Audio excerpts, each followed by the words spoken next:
Nagaa Waaqayyoo Gooftaa Yesuus Kiristoos biraa ta'ee qixa jirtanitti dachaa isiniif haa baay'atu. Jaallatamtootaa fi kabajamtoota hordoftoota chaanaalii kooti akkam jirtu nagaa keessanii. Ani baay'ee nagaa kooti Gooftaan nagaa keenya baay'isee haa kabajamu. Isinis nagaa eegama akka qabdan naman. Obboloonni gara chaanaalii kooti haaraa dhuftan like subscribe gochuudhaan maatii koo ta'a. Yoo jaallattan immoo viidiyoo kana share godhaan isiniin jedha Gooftaan haa kabajamu. Har'ammoo sagalee Waaqayyoo walii wajjiniin ilaalla. Gooftaan nu gargaara. Kutaa adda addaa qaba har'a xumuruu hin danda'u. Kutaa itti aanutti immoo ittuma fufee walii wajjiniin ittiin hin baranna. Gooftaan ayyaana isaa isiniif haa baay'isu.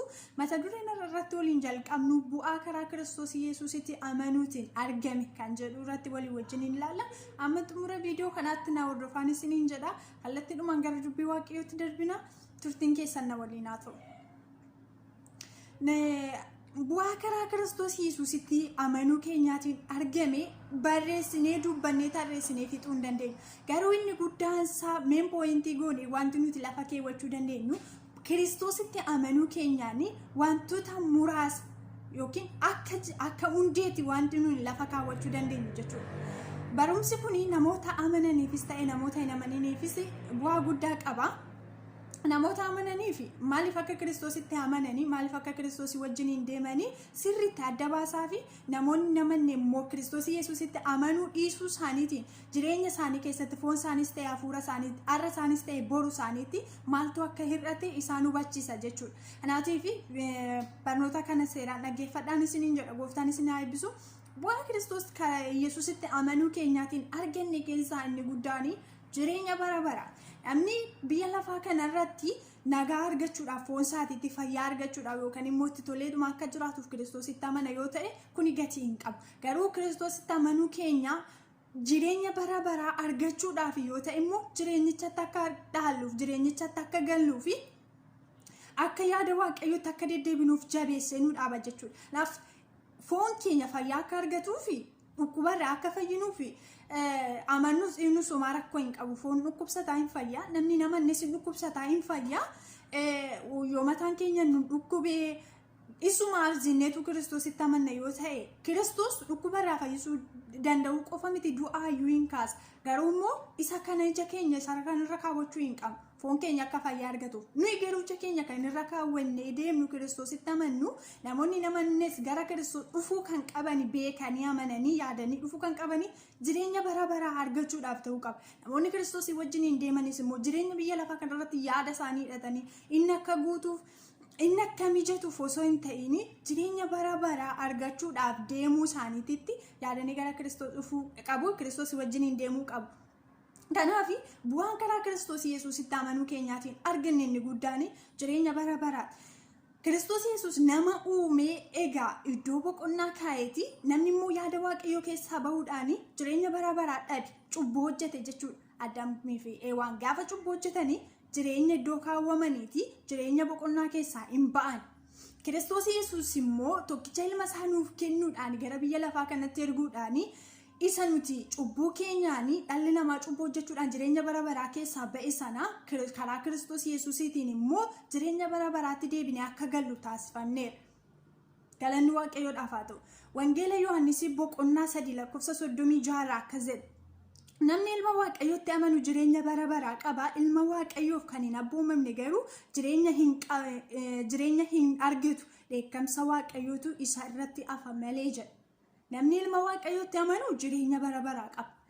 Jaallannus jibbinus biyya lafaa kanarraa deemuun keenya waan hafu miti keessummummaa jiraata. Namni tokko gaafa keessummummaa mana namaa dhufe mana namaa sanatti hin hafu. Aabuluyyuu haa turuyyuu malee deebi'ee gara mana isaatiitti galuun isaa hin hafu. Nus biyya lafaa kanaaf Kiristoositti amannu dhiifnus biyya lafaa kana gadhiisnee deemuun keenya waan oolu miti.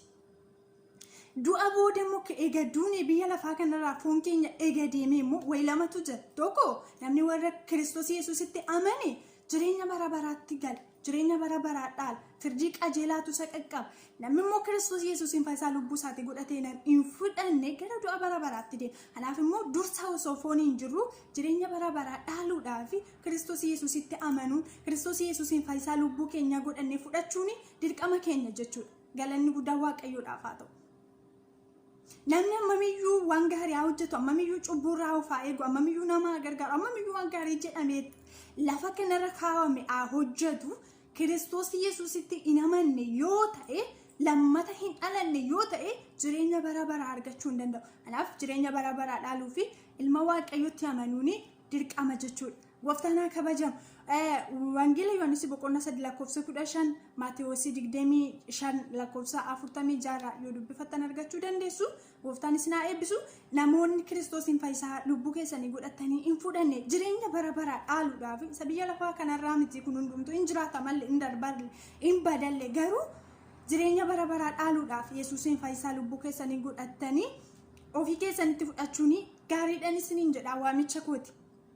Lammaffaan Kiristoos Yesuusitti amanuu keenyaan wanti nuti arganne dhiifamuu cubbuuti.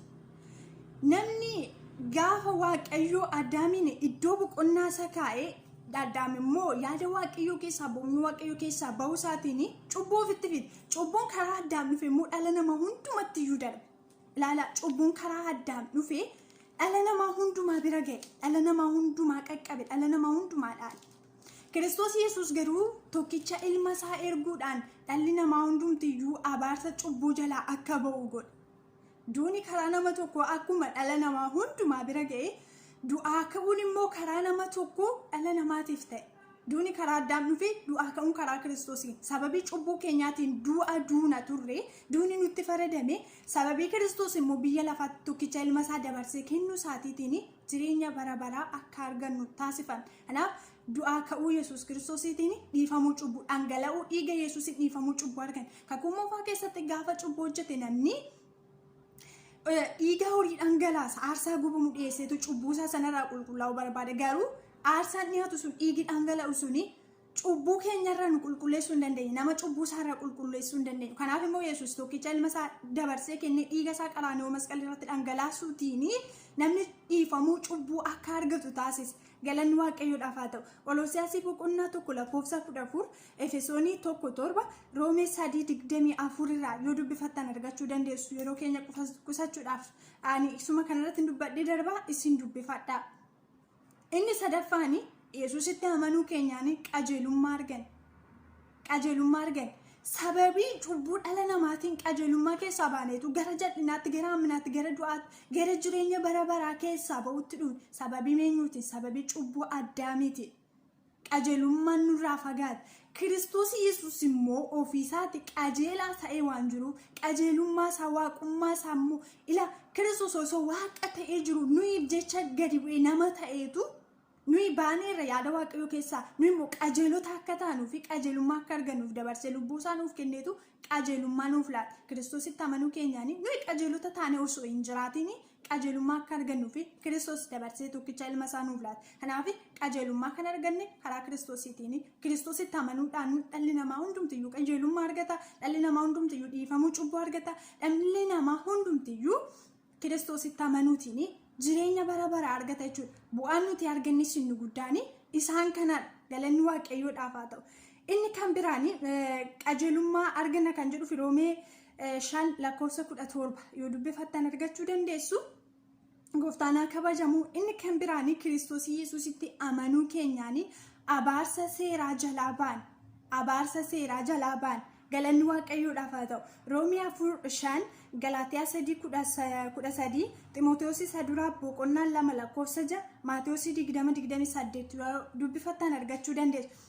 Seera kakuu moofaa keessatti sabni Israa'el kan isaan ittiin bulaa turanii seeraan Museetu seera baase. Museen seerri inni baase kun immoo babal'atee seerota 610tu jira. Sabni Israa'el seerota kana yoo eeguu baatan yaada waaqayyoo cabsaniiru jechuudha. Dirqama seerota kan hundumaa eegee jiraata keessa kakuu moofaa keessatti namni tokko seera 610 ilaala. Amma akka ulfaatu adaba jechuudha. Seerri ni adaba garuu ayyaanni immoo ni fayyisa.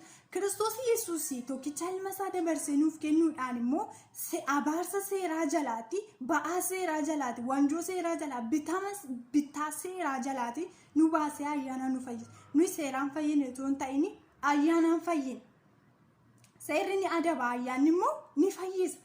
Kiristoos Yesuus seera ulfaataa sana nuti baachuu hin dandeenye nurraa kaaseetu jaalalaan ayyaanaan nu wajjin isa wajjin akka jiraannu nu godha. Hafuura isaatiin keessa keenya buufata. Galanni waaqayyoodhaaf haa ta'u. Seerota 610 sana nurraa kaase.